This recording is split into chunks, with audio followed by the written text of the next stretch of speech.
قلب الحدث تقدم لكم حوارا مع الفائز بشخصية المثالية. دعوني بداية أتوجه بالتحية والتقدير لمجلس إدارة اللجنة النقابية العاملين بفندق شيراتون القاهرة بكل رجالها الموقرين. أعزائي موظفي فندق شيراتون القاهرة المحترمون، أسعد الله أوقاتكم بكل الخير. اليوم الخميس الموافق 18/2/2016 نجري حوارا لمجلة قلب الحدث الإعلامية مع السيد الأستاذ الملقب بالشيخ واسم على مسمى حسن محمد هاشم متولي، موظف إدارة الغرف والاستعلامات، وقد تبوأ سيادته وفاز بالمركز الأول على مستوى المسابقة الشخصية المثالية عن عام كامل 2012. بداية دعني أرحب بحضرتك وهنئك بثقة زملائك ولجنة التحكيم الموقرة بك ومنحك هذا الشرف. أستاذ حسن، ألف مبروك فوزك، وكلمة توجهها لمجلة قلب الحدث الإعلامية المشرفة على المسابقة ودورها التنويري والإعلامي، ماذا تقول لها ولرئاسة تحريرها، وكلمة توجهها لنقابة العاملين بفندق شيراتون القاهرة؟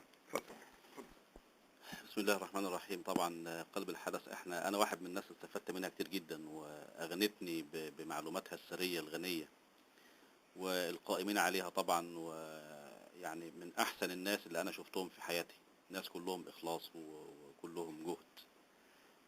اما بالنسبة طبعا للجنة النقابية، طبعا انا يعني مدين ليهم بكل الفضل لوقوفهم جنب الناس اللي هم طبعا شرفوا بان هم يكونوا رؤساء ليهم.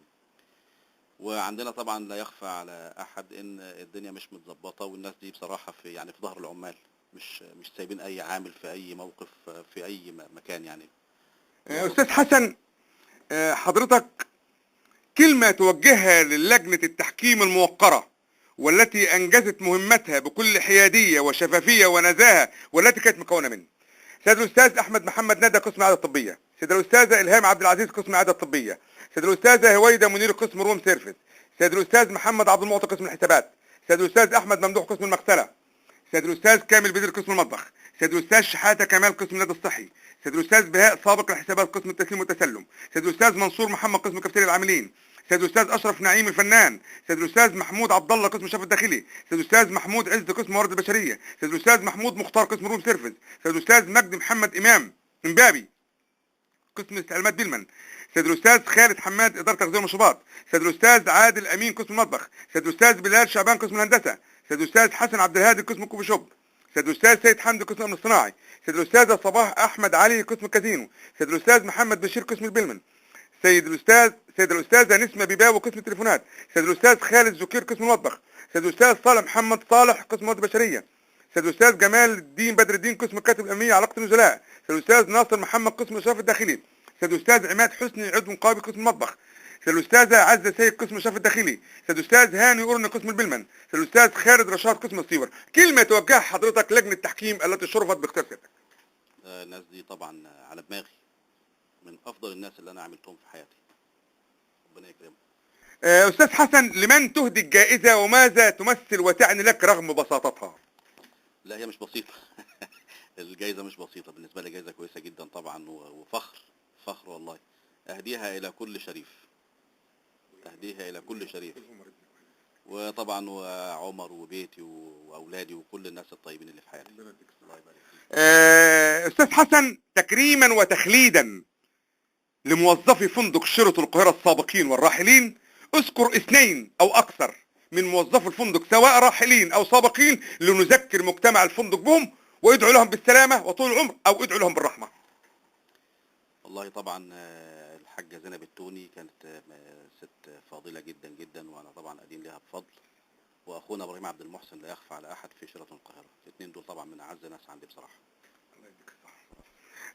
أستاذ حسن، علق بالصواب أو بالخطأ على الحكم والأقوال المأثورة الآتية. المرء لا يجب أن يطلب دائما عليه أن يتعلم كيف يعطي. صحيح، نعم. شيخ حسن، إذا قدرت على عدوك فاجعل العفو عنه شكرا لقدرتك عليه. تمام، كلام جميل. شيخ حسن، الشيء الوحيد الذي يأتينا بدون جهد هو الشيخوخة. نعم، أحسنت. البداية هي نصف كل شيء، والسؤال نصف المعرفة. نعم، الشفاء في السؤال. شيخ حسن، إنكم لن تسعوا الناس بأموالكم، ولكن يسعهم منكم بسط الوجه وحسن الخلق. صدق رسول الله، هذا حديث شريف.